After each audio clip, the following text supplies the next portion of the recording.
Okay. Welcome to Nola Reviews. Everyone. We have episode 19 of Nola Reviews. We're gonna go over some movies and sports, because this is what we do here.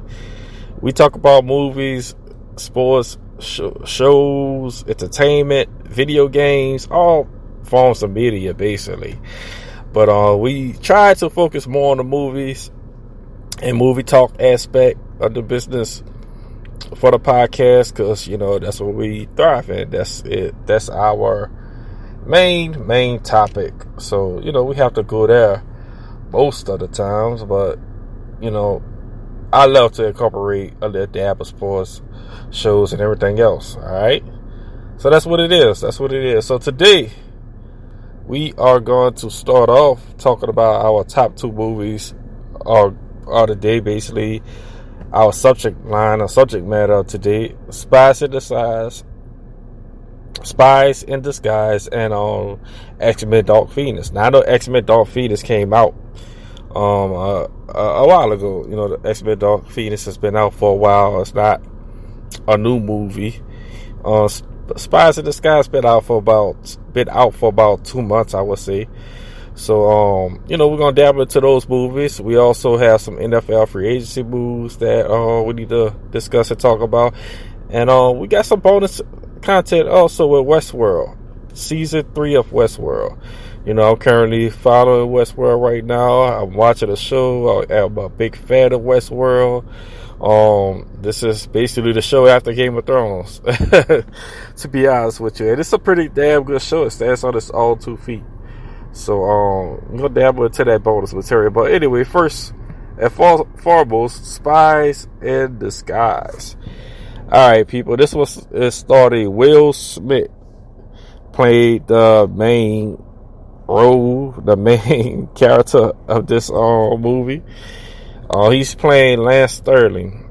Also, we have Tom Holland, who's his co-star, playing Walter Beckett. Now, Walter Beckett kind of sounds like a bad guy name, to be honest with you. This is basically an animated comedy for kids, but as an adult, and I love to just make sure my audience, if you ever go to the movies with your kids, with your children, to see a animated film, I like to give you my rating of as a parent of if you're gonna get some kind of enjoyment out of the animated movie you're taking your kids to see. So with this one, Lance Sterling, Will Smith, of course, he's the main character in this feature, and yeah, he holds up the bargain. He holds up his bargain anyway. And that's not to take anything away from the rest of the cast, because the rest of the cast is actually pretty good. I kind of was surprised to see a lot of these names, because I did not recognize their voice. So I think I would say that's a talented skill. When you could do animation and not have your voice recognized, I think that, that's pretty good acting chops. Tom Holland playing Walter Beckett. Now, Walter Beckett, to me, sounds like a bad guy name, but he's far from a bad character, far from an evil character. Tom Holland and Will Smith, their vibe, their match in this movie is pretty good. It's damn near great. Look, I give you my ratings early. As parents, you're gonna enjoy this movie. It was a pretty good movie. One for the kids, but still, as a parent, you're gonna enjoy it. Will Smith does a great job, phenomenal job as an actor. Once again, just playing the part, man, doing everything he's supposed to do to keep this movie afloat and make it entertaining, and he does that. Ben Mendelsohn is in this movie. I didn't even know who he was. Rashida Jones, DJ Khaled, which I'm shocked I did not realize he was in this movie. I was shocked I did not realize Eva back this time was in this movie. Bessie Okar. Karen Gilligan is also in this movie. I think I recognize her as the lady who's trying to catch Lance Sterling. But anyway, look, back to the story. And I think Reba back at top played the top spy lady, the older spy lady. But anyway, back to the story. All right, so essentially, this animated kids film it's basically about a spy. Lance Sterling, played by Will Smith, voiced by Will Smith, I should say. He's the best spy out there. And basically his motto is, the bad guys hit, the good guys are myself hit harder. Yeah, he's kind of a narcissist in this movie. Everybody love him. Everybody, praise his name. He's the best spy in the game right now. But he's set up by the villain in the movie, who you never really get a fleshed out story from. He's just kind of a bad guy that's there and that's formidable to Lance Sterling's character. So, that's that. Beyond saying all, I would say that he's still a pretty good villain. He's not a great villain because there's no backstory on him, but he's pretty good. He does give you tidbit nuggets saying that it's because of Lance Sterling he became the man he is. And I don't even remember his name, the villain name, because that's how insignificant he was to the plot of Lance Sterling being the best out there. It's just no one challenging him. So, and Walter Beckett, Tom Holland character. This kid is a kid genius, basically, inventor, and he's basically gets shunned off by Lance Sterling and the rest of the agency for God knows whatever reason, because if he could invent anything, you would think that the agency would want to keep him in some kind of capacity. Yeah, he's a klux or a nerd or whatever you want to call him, but he's still brilliant. So, yeah, but it's an animated film. It's a kids movie, so you can't hold too much water to that. So, basically, look, this is how the story goes. Spoiler warning for all those who haven't seen the movie. Get your butt out there and see it. Well, you can't get out there. Try to order it from home, because that's how I watched it. Order it from home, see it. Show it to the kids. This is an official Nola review. The kids are going to love it. It's a good movie by kids standards. That's an official Nola review. It's a really good movie by kids standards. Now, for adult standards, it's just a good movie. Mainly because, the animation is good, the dynamic of the characters is good. They always have that warm, heartwarming moment in these type of animated films, and it does happen in this one also. But still, this movie does take itself serious, but not too serious. It's funny, it's light. And it gets I don't want to say it doesn't get dark at all, but it gets heavy towards the end. So, it has those lesson learning, building kind of things going on, friendship and some relationships thing. So, without giving out the whole plot, I would say that Spies in Disguise is a good movie for adults to see, a really good movie for kids to see, alright? And that's my official Nola review ranking for Spies in Disguise. Now, X-Men Dark Phoenix. X-Men Dark Phoenix is weird because I had a lot of time to see this movie, but I didn't. I chose not to see it for obvious reason, because it's about the Phoenix Force, and I don't think anyone has gotten the Phoenix correct. And it's hard to get the Phoenix correct in the movie world. And I understand that with the rules of movies and cinematographer and everything like that. Cinematography and everything like that. These movies are hard to film, and I get that. But still in all, this is X-Men. You got to go the extra mile for the X-Men. James McAvoy plays for Professor Xavier, of course. Sophie Turner comes on and she's Jean Grey again.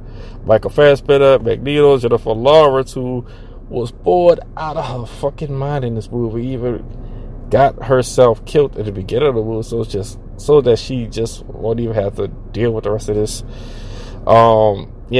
She was Mystique.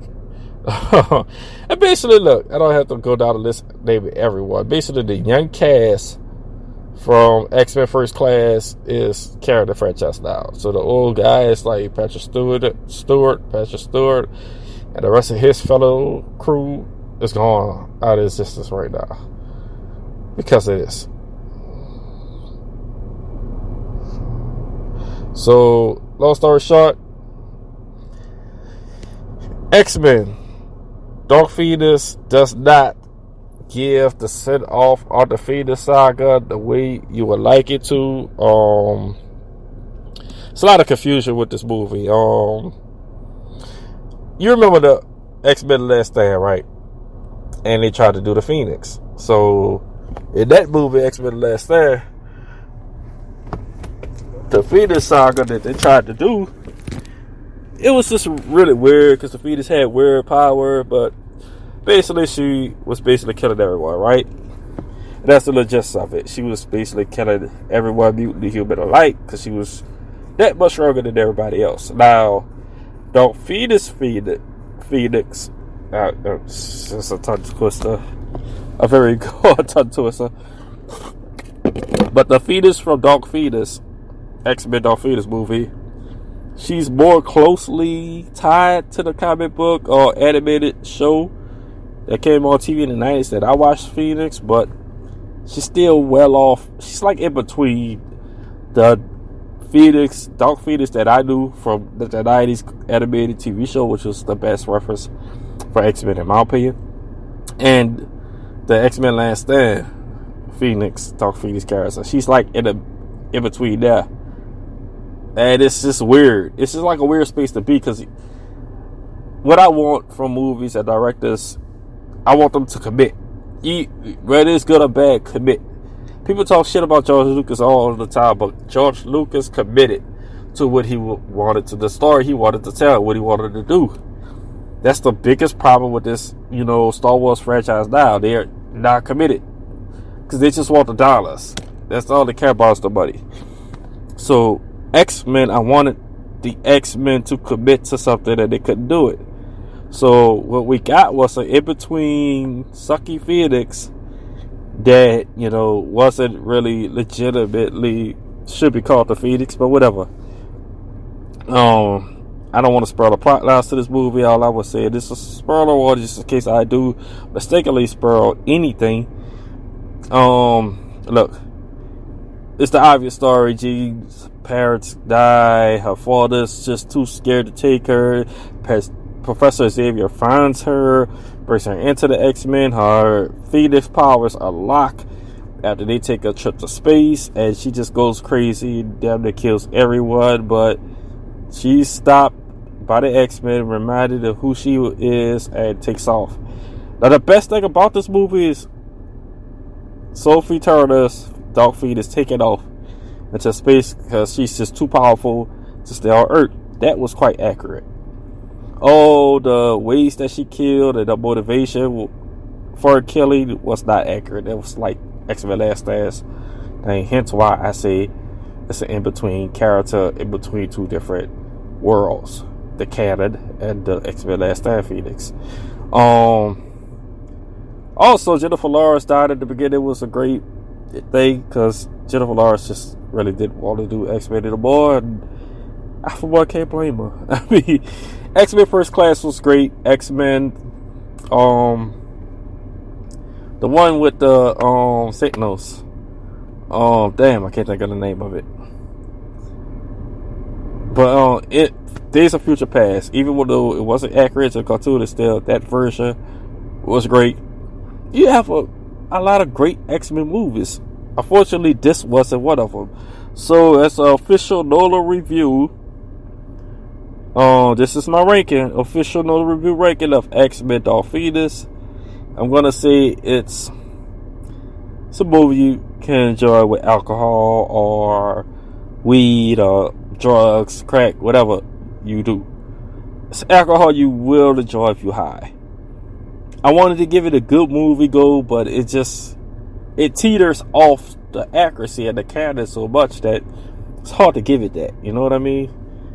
It's just really hard to give it that, and this just teeters to X-Men: The Last Stand too closely for me to give it a good movie ranking. So you might be able to watch it because it do have some aspects of the movie that it's just good, but some of